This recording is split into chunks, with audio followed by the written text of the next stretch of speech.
Trucker Dump, episode 169.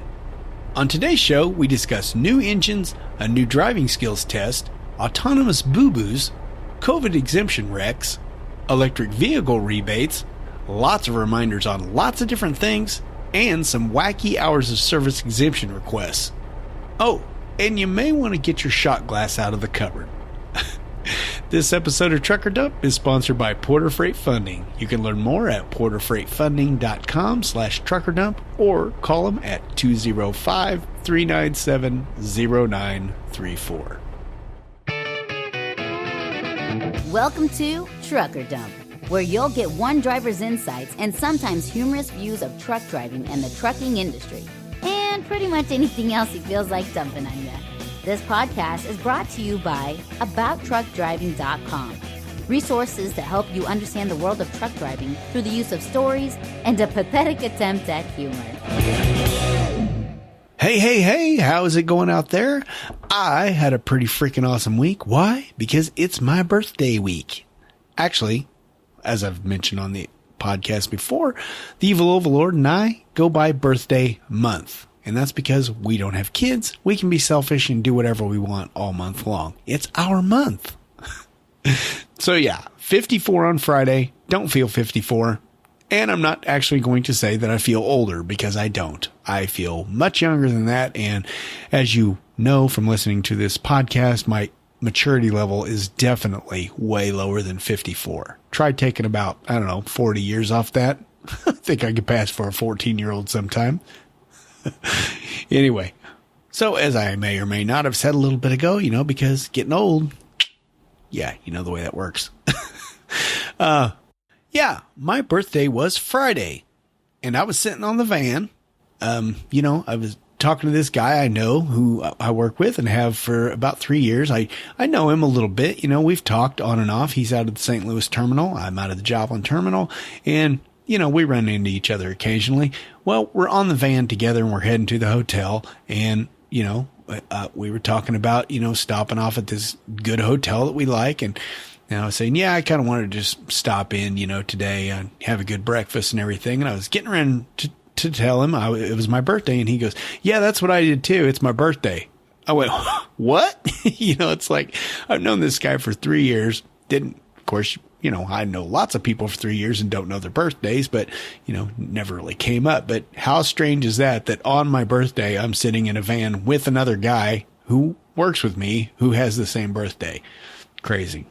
Good thing is he's older, so I have that over him. So anyway, I guess maybe some of you new to the show are sitting out there thinking, who's the dork with the birthday? Well, my name is Todd McCann. I'm a 25-year truck driver, host of this here podcast for the past 10 years, and author of 2 trucking ebooks. The first is called How to Find a Great Truck Driving Job, and the other is called Trucking Life, which includes a 9.25-hour audio book just for buying the ebook, which you can do at abouttruckdriving.com.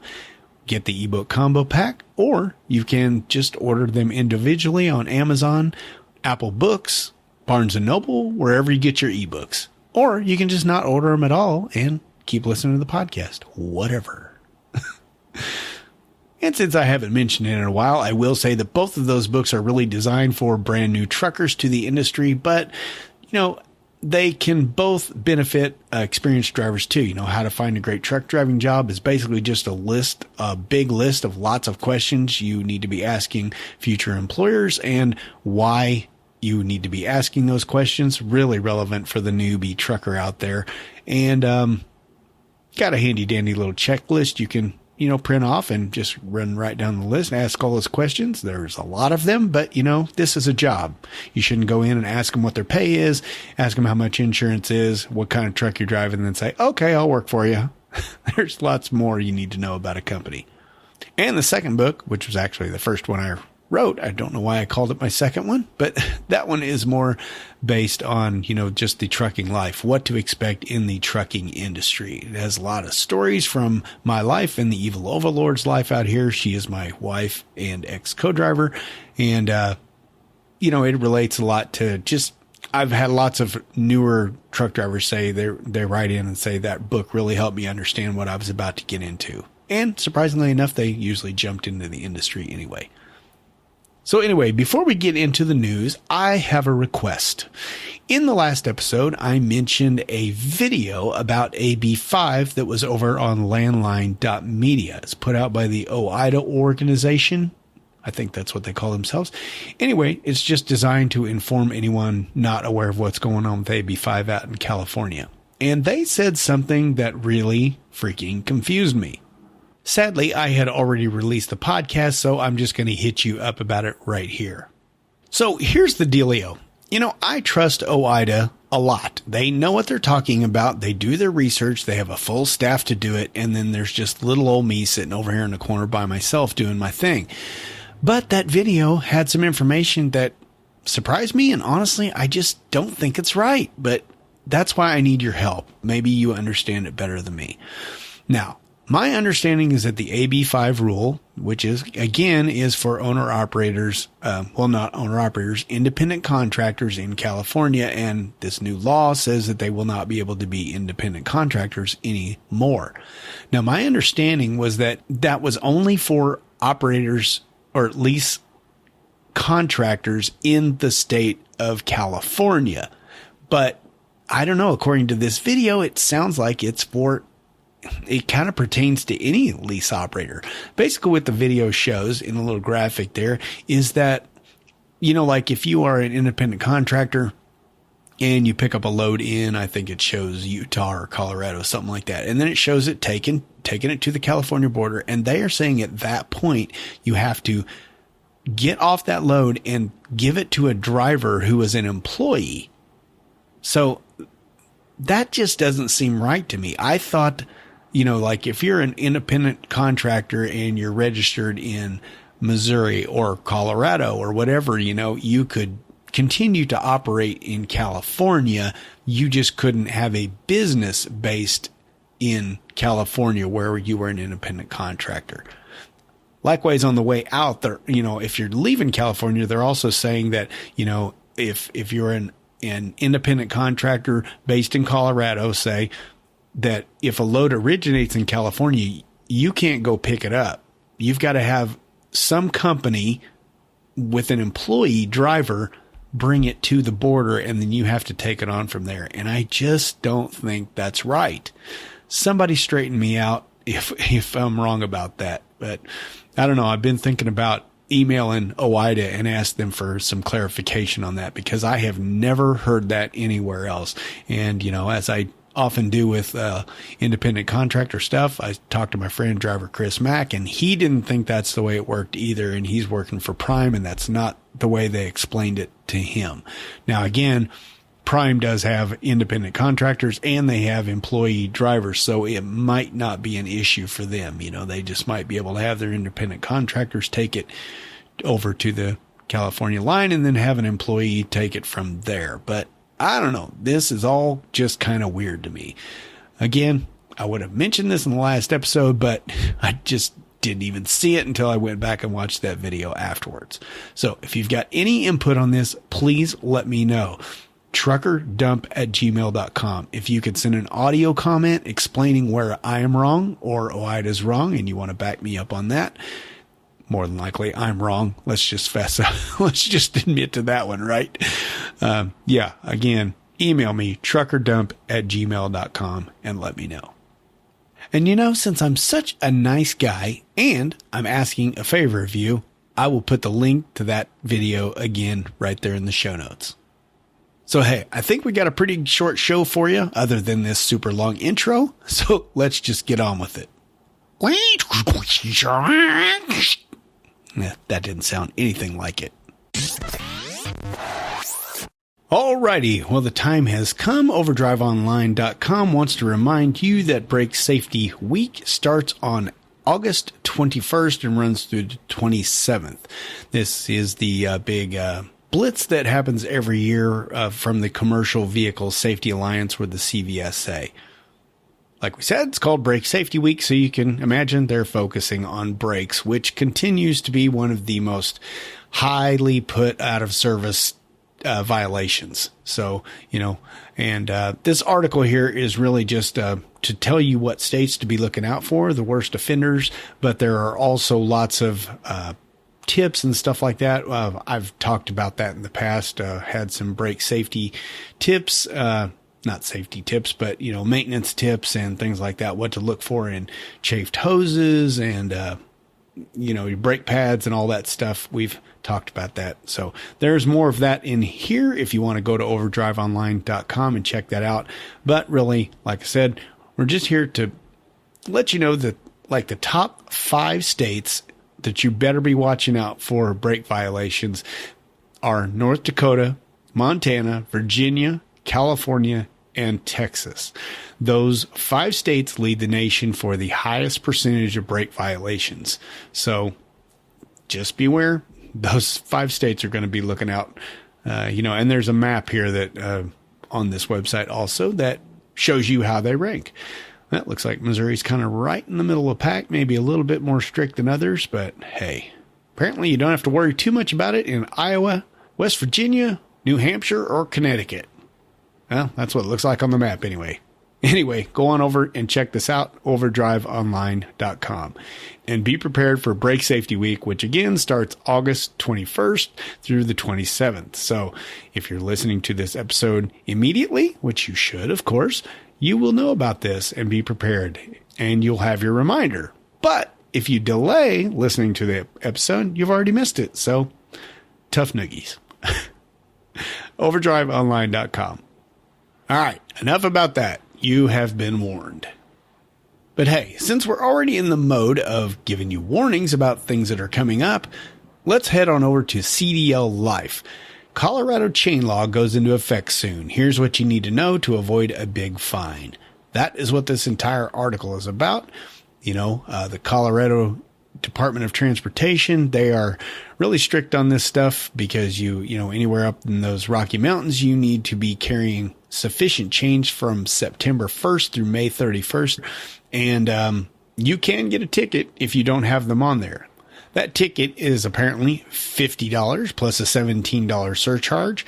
The fine for not chaining up when the chain law is in effect is $500 plus a $79 surcharge. Wonder what the surcharge is for. Just an extra way to add to the fine, I guess.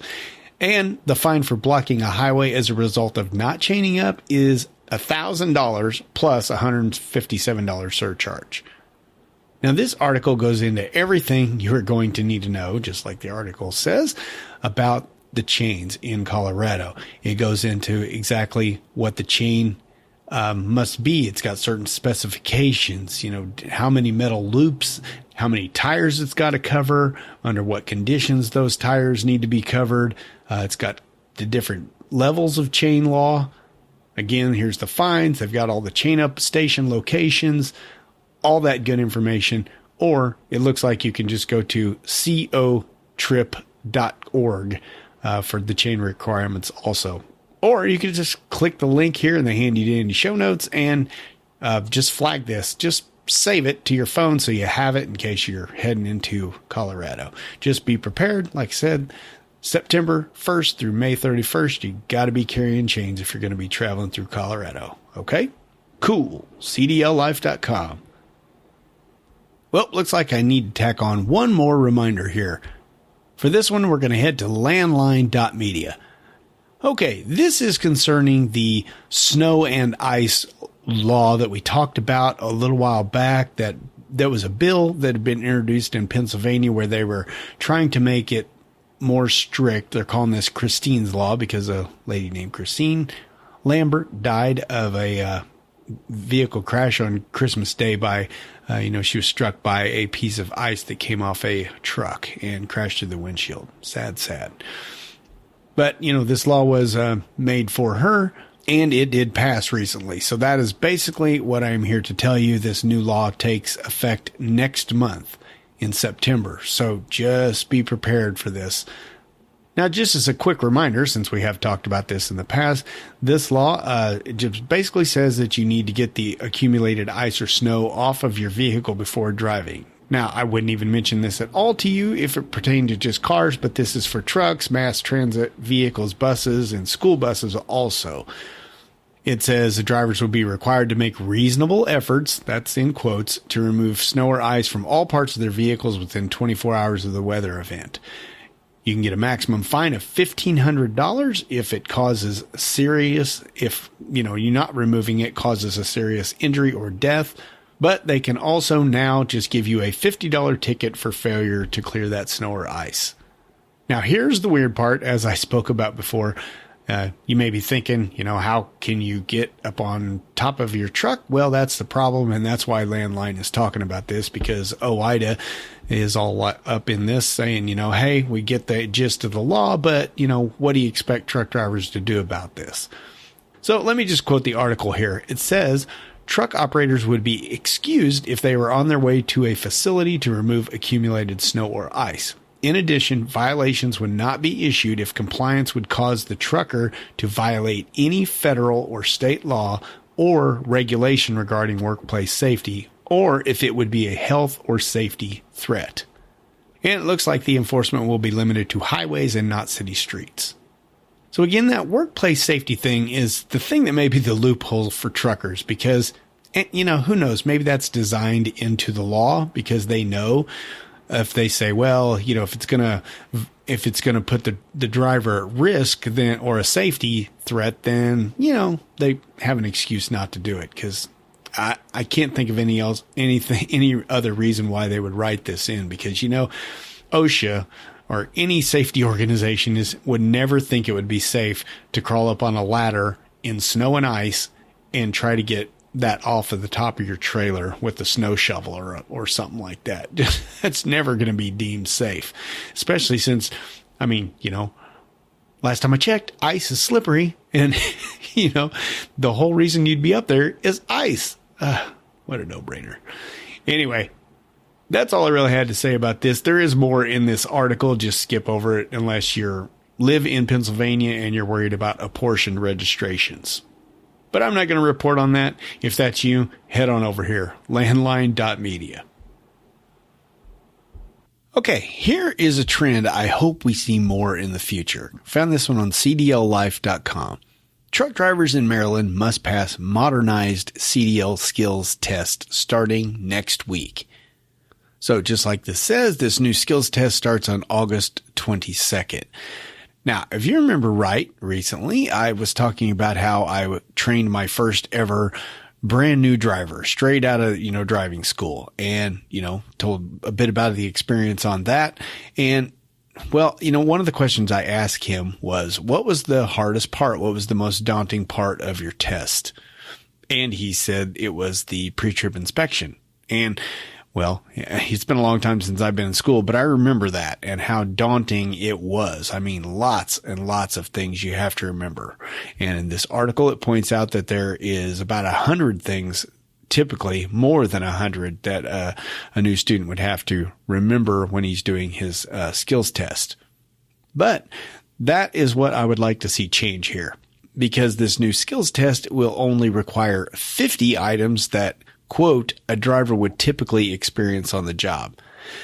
Okay, now I know some of you are thinking out there, we don't need to make skills tests any easier for anyone, but this is mechanical stuff, okay?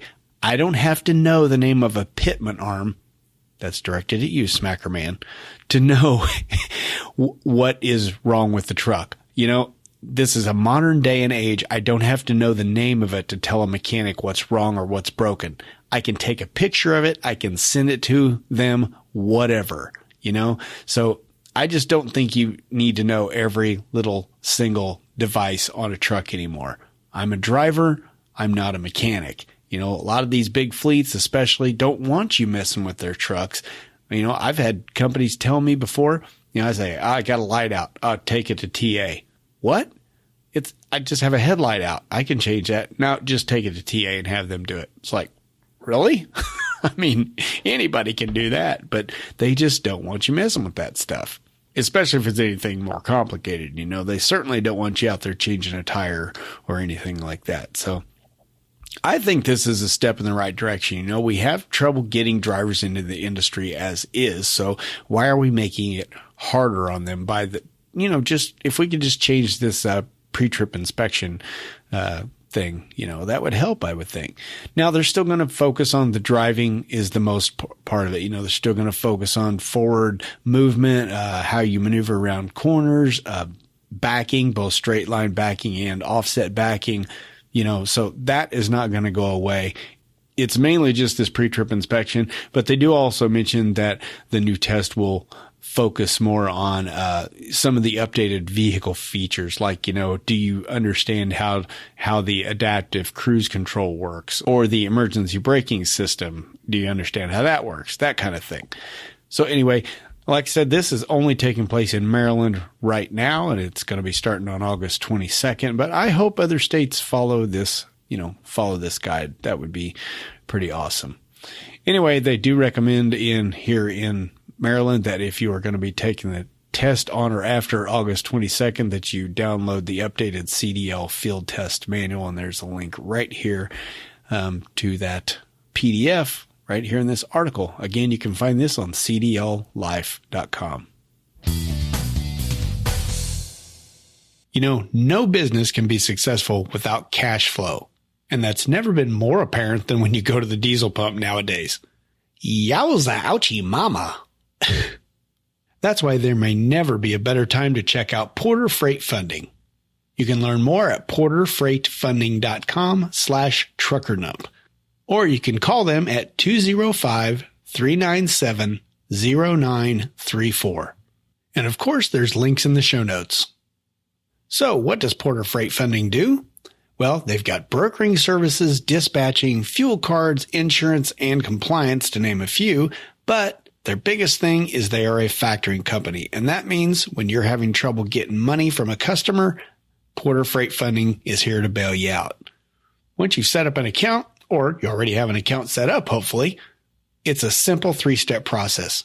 Drop off your load, submit your paperwork to Porter Freight Funding, and get paid within 24 hours. And there's no minimums either. You can use Porter Freight Funding for just your problem accounts, or you can use them for all of your collections. So hey, please check out Porter Freight Funding and find out how they can help your business. Again, you can find them at porterfreightfunding.com/truckerdump, truckerdump's all one word, or give them a call at 205-397-0934. Thanks. And thanks to Porter Freight Funding for sponsoring this episode of Trucker Dump. Well, as you well know, we talk an awful lot about electric vehicles on this podcast. And, of course, trucks is a big part of that. And we all know they're coming, well, eventually. We don't know exactly how long yet. We have some guidelines on what they're shooting for, but we're not exactly sure yet. But hey, we get a little bit of a clue here with Navistar. They are the makers of international trucks, and they are putting out their final engine, their final diesel engine, I should say. This one is going to be called the S13 Integrated Powertrain, and they say it is going to deliver 15% fuel efficiency over their first generation A26 engine, and it'll be about a 4% increase in fuel economy over the current engines. Now, I know this sounds like a Volvo commercial for the D13 turbo compound engine, but it's not. This is Navistar's new thing. So anyway, I'm not going to go into great detail on this. If you're interested in this engine, just head on over to ttnews.com and check out this link. But they do say that this fuel gains, the figures they're given with the 15% and the 4% do include an updated aerodynamic package for the truck and trailer also. Or, well, no, just for the truck, I guess. Now, they did just announce this engine, but they say it won't be actually available until the fall of 2023. That will be manufactured right here in the US of A in Huntsville, Alabama, so that's cool. But they say this engine is part of its initiative to achieve 50% zero-emission vehicle sales by 2030 and 100% by 2040. So, like I said, this is the last diesel engine they plan on making. Now, 2030 and 2040 are quite a ways off, but, hey, just a heads up, diesel's on its way out eventually. By the way, they do say, if you plan on buying a international in the next few years or whatever, they do say that the current Cummins engine, the 15-liter, will still be available connected to their 12-speed transmission that's in it right now. But this new one actually, part of these efficiency numbers come from the fact that it is mated to their new transmission, which is a 14-speed automatic. Well, automated manual, I think is what it is. There's a slight difference there. But anyway, like I said, not great detail on this. Just head on over to ttnews.com and check out the link in the show notes here.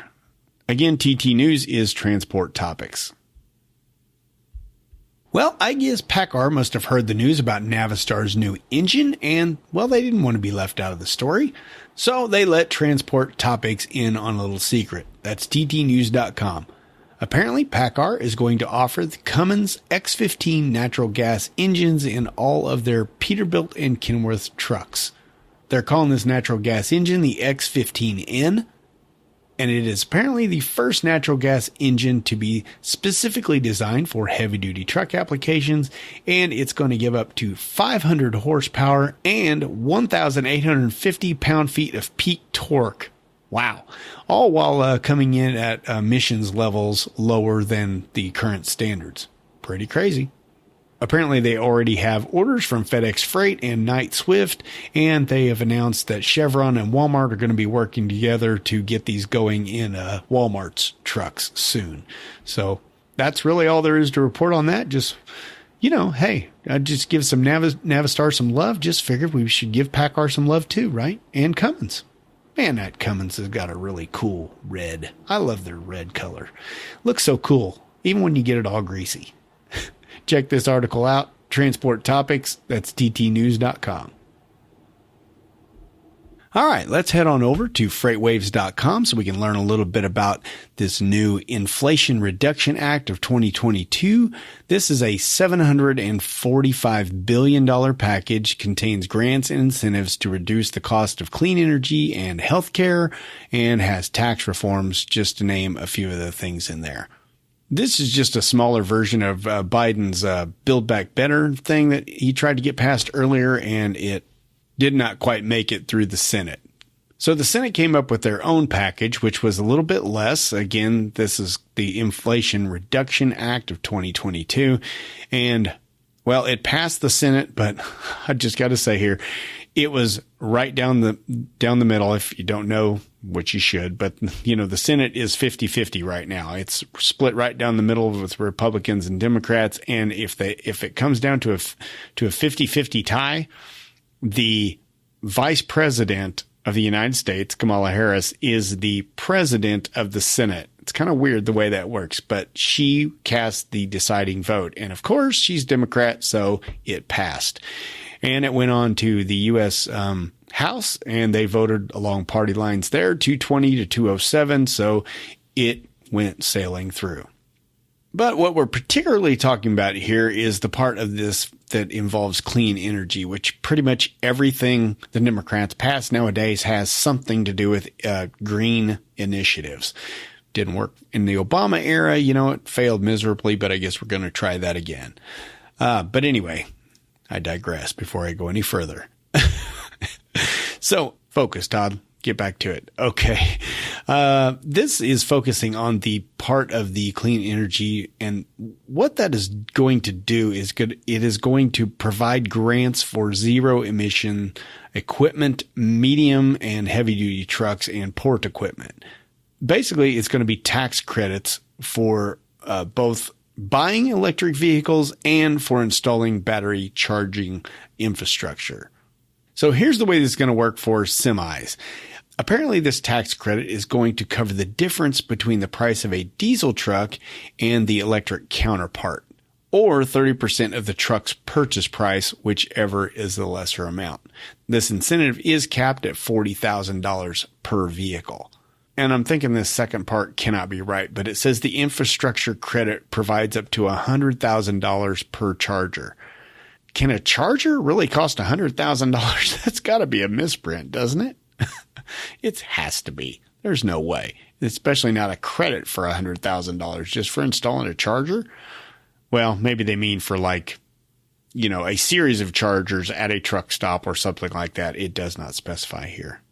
All I can say is that if the price of a charger is about the third of the cost of a whole electric truck, well, this plan's doomed from the very beginning. Now, this is a very short article, again, on freightwaves.com. So if you're interested in this, you can go on over here and check it out. But, of course, there's people saying this is great, and there's other people saying this is really not going to put a dent in the long haul industry at all, which wouldn't surprise me. It might have more of an impact on, local deliveries. As we talked about, electric vehicles really make a lot of sense, if you're delivering locally or on a regional basis. But not so much for long haul trucks right now, at least. But hey, I just wanted to let you know that if you do plan on buying an electric vehicle in the near future, or presumably anytime in the future, there will be some sort of tax credit you'll be able to claim on your taxes. So there's that. Probably won't affect hardly any of us because, well, I don't know about you, but I can't afford an electric truck, nor would I. All right. Again, you can find this one on freightwaves.com. And as Forrest Gump would say, that's all I have to say about that. Okay. When it comes to autonomous vehicles, we have talked about lots of different companies that are doing it, and one of them is Too Simple.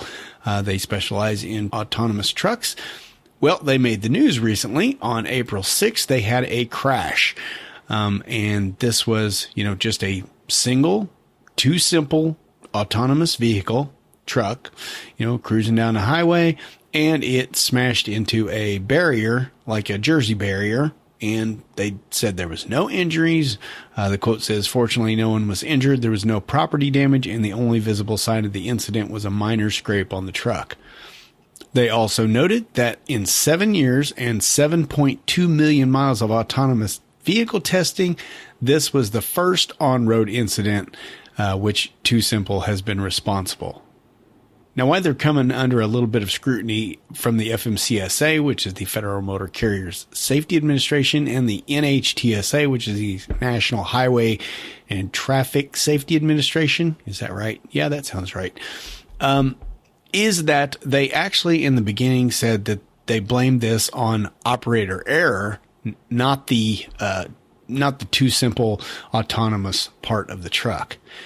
But some researchers that looked at this said, well, it's a bit misleading to blame it all on the operator because it was the autonomous system that turned the wheel.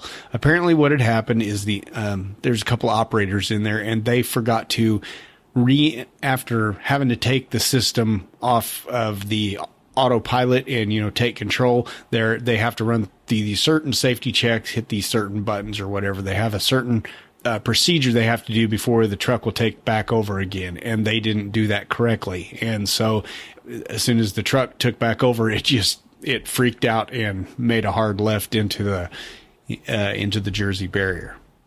Now, I have to question this honestly, because, as far as I know, Too Simple has had, like they said, this thing has been going on for 7 years, 7.2 million miles, and they're claiming this to be the first crash caused.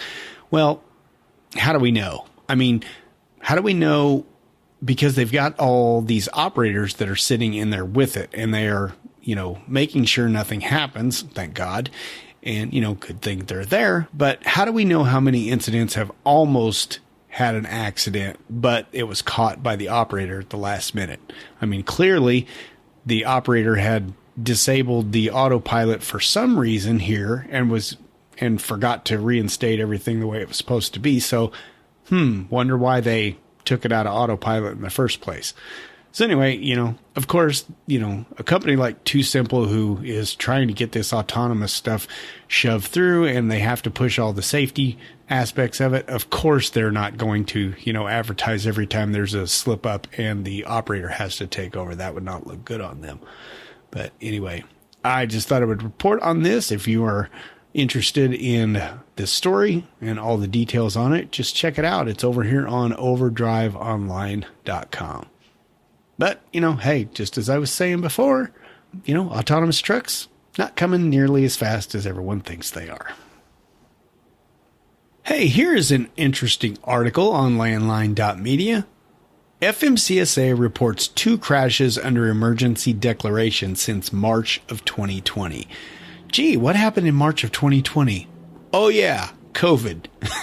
Thank God we're not talking about that every episode anymore, right?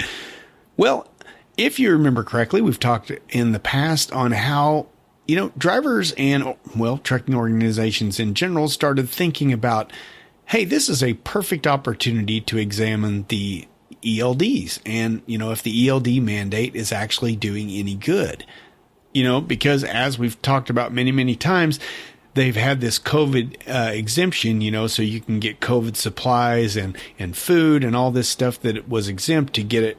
Truckers didn't have any rules basically on the hours of service. It was just a free for all.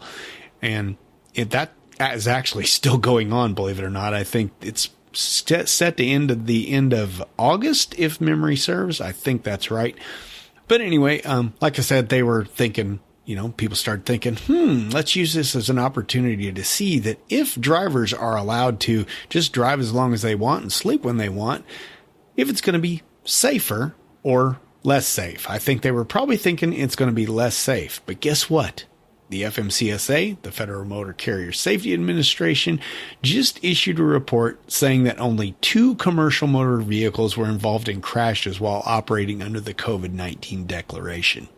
Can you believe that? Only 2 in 2 years, March of 2020 to August of 2022, a little over 2 years. They said both crashes involved propane bobtail delivery trucks.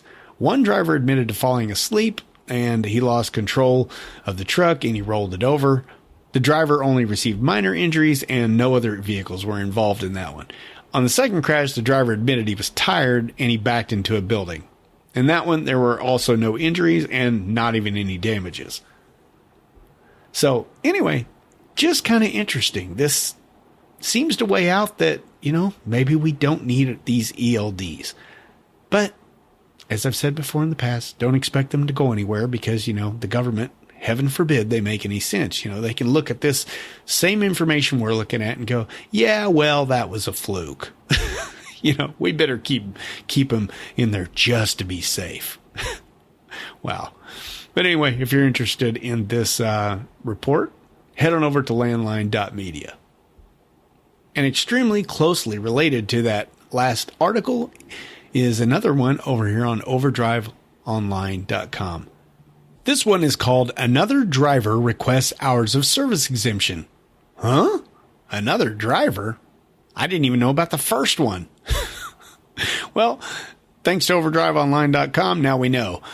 Apparently, a couple of months ago, a driver named Lee Schmidt, he's an owner-operator, he asked the FMCSA for an exemption for parts of the hours of service regulations. Didn't really say when that, exactly what he was trying to get out of. But now another driver has done it. This one's name is Ronnie Brown III.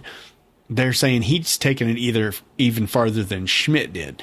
Let me just read this to you. Here it says, quote, unlike Schmidt, who did not request to be exempt from the 11-hour daily drive time limit, Brown is requesting a 5-year exemption solely for himself from the drive time limit, as well as the 10-hour off-duty requirement, the 14-hour driving window, and the 60 hours in 7 days and 70 hours in 8 days limits, along with the electronic logging device regulations. Gee, asking much there, Mr. Brown? He says he's operated commercial motor vehicles for more than 15 years. So I guess that means he should just not follow the rules, I guess. I don't know. This is interesting. I don't know what they're planning on getting from this. I really don't know what would be the purpose in this. I mean, why would they just say, yeah, you're exempt? I mean, if this guy's got 15 years of experience and they say he doesn't have to run them, then I guess I don't have to run them either, right? I mean, I got 25. No, this is never going to go anywhere. I don't know what they think they're going to accomplish by this. More power to them if they can get it done. But it's never going to happen because this is going to open the freaking floodgates. I mean, wouldn't it? I mean, honestly, I don't mind ELDs too much. I never liked trying to keep track of what city and state I was in and drawing all those stupid lines and everything. I can get everything I need done on my ELD. Every once in a while, it bites me in the butt. But for the most part, it's just fine. I don't worry about it too much. But let's be honest. If we could all go back to paper, wouldn't we? Because there is a lot more flexibility. So I guess anybody over 15 years wouldn't have to use one of these if Mr. Brown gets his way. Well, I guess we'll see how that goes. Good luck, gentlemen. Read about this wacky story on overdriveonline.com. Wow, I can't believe I missed the first one 2 months ago. Was that when I was on hiatus? I think it was. That could be it. Okay, well, now it all falls into place. Again, you can check that one out on overdriveonline.com. Interesting. Okay, here's the moment you've all been waiting for. Drink! Yep, Love's has opened yet another store. This one's in Columbus, Minnesota. That's off I-35, just north of Minneapolis. It features 84 parking spaces, Godfather's Pizza, and a Hardee's. Both of those are opening at later dates, it says. They got 9 diesel bays, 10 showers, a Speedco, and more. This is the 4th location in Minnesota for Love's. So, cool beans. Found this one on overdriveonline.com. But wait, drink. Oh, wait, no. Hold, put that shot glass down. No, it was going to be a Love's. I found this one on freightwaves.com. Love's pulls plug on controversial I-90 truck stop in Montana. Yep, this is concerning Ramsey, Montana. It's a tiny little town on I-90. The closest town to it would be Butte. And they just did not want a truck stop coming in. They thought it would bring crime and pollution and, truckers, bad element and all. You know how that works. And anyway, they got their wish. Love's, to their credit, they were all set to go on this thing, and they had been approved by the board and everything, but they knew the residents didn't want it, so they just backed out gracefully. So good for them. You don't want to be building a truck stop in an area where, it sounds like they could have used it out in the middle of nowhere. Would have supplied some jobs, would have, lots of money for the area. But, hey, they did the research and looked like the trucker said there was, this segment of Interstate 90 was underserved. And so they decided to build there and, then they get stopped. But anyway, if you want to read more about what pissed off the citizens of Ramsey, head on over to freightwaves.com. Well, that's going to do it for the news, and quite honestly, that's going to do it for the show. Yep, no one sent in an audio clip for the Trucker Grub segment, or I didn't get any feedback emails either. So, hey, if you want to get your voice heard on the next episode, please send me an email, truckerdump@gmail.com. And if you're unfamiliar with Trucker Grub, that is a segment where you tell us in an audio form. Take out your little voice memo app on your phone, record it, and send it off to truckerdump@gmail.com. And you just tell us about your favorite restaurant that you can get to from your truck. Maybe they got truck parking. Maybe there's some place close by you can park and it's a short walk, something like that. Just let us know. Tell us the prices, atmosphere, what you like about the place, what your favorite meal is, what type of food it is, all their hours, and all that good stuff. As for listener feedback, well, you've heard it before. Anything you want to talk about.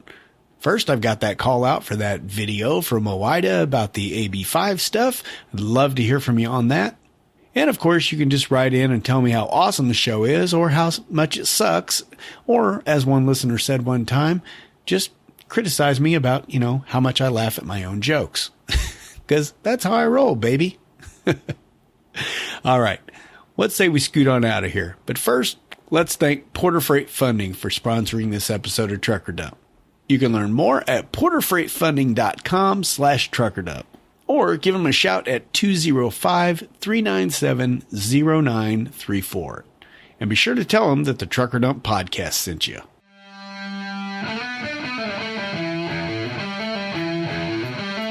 Hey, I realize I haven't recently mentioned how to access these show notes that I'm always blabbing on and on about. So let's go ahead and do that today. First, you can access them in your favorite podcast app if it supports it, which most of them do. If yours doesn't, it sucks. Go get a different one. Second, you can go to abouttruckdriving.com and subscribe to the newsletter and email from the subscribe tab in the navigation bar. Or thirdly, is that even a word? You can just go to abouttruckdriving.com and search for the episode number, which is 169 this time around. You'll find everything else I do there too. As always, thanks for listening and following the podcast.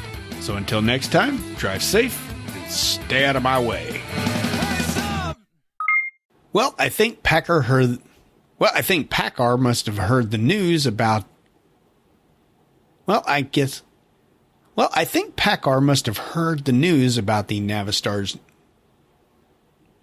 The Navistar? We don't know when or how long, but, guidelines are saying that it won't be. Won't be what? Now in the past, we have talked about Now, in the past, when we talked about this and, announced it was coming up, we also talked about how I need to start this whole freaking thing over again. This is going to do, it is going to provide, what the hell was that?